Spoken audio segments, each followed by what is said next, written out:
I know that Israel wants Hamas to completely disarm. The Palestinian people want a two-state solution or their own state. What do you think the chances of a two-state solution are of happening? Because President Trump, he kind of dismissed answering that concretely. He said, we're talking about rebuilding Gaza. I'm not talking about single state or double state or two-state. Do you think the chances of a two-state solution are high? Only if you will only have a two-state solution if and when Hamas is completely disarmed, demobilized, and does not have a role in Gaza.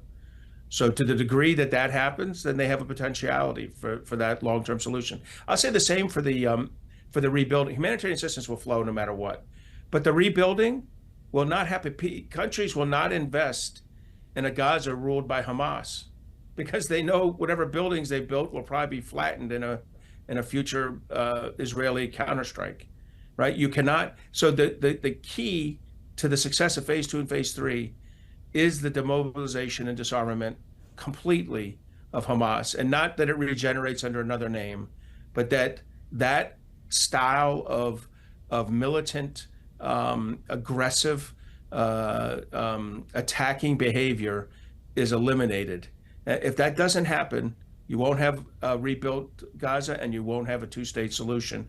And I would say probably Prime Minister Netanyahu does not believe it'll happen. I think the president has an aspirational hope that it'll happen. And for the people of Gaza, I do hope it happens.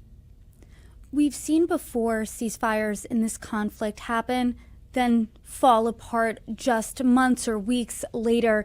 This time does feel different. We're at the beginning, though. It does feel different. The world's reaction feels different around this.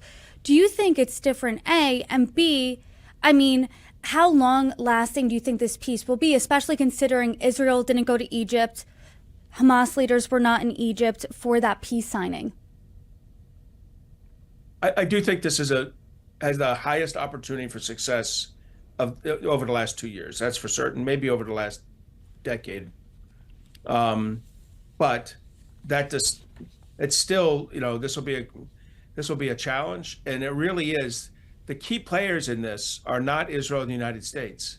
The key players in this are those, supposedly moderate Arab states, Qatar, Egypt, Turkey, that they truly turn on Hamas, because some of them have, certainly Turkey supported Hamas, and I think some degree Qatar has in the past too, and turn on Hamas, crush them internally inside Palestine politically, and allow for the growth of another legitimate leadership organization for Gaza.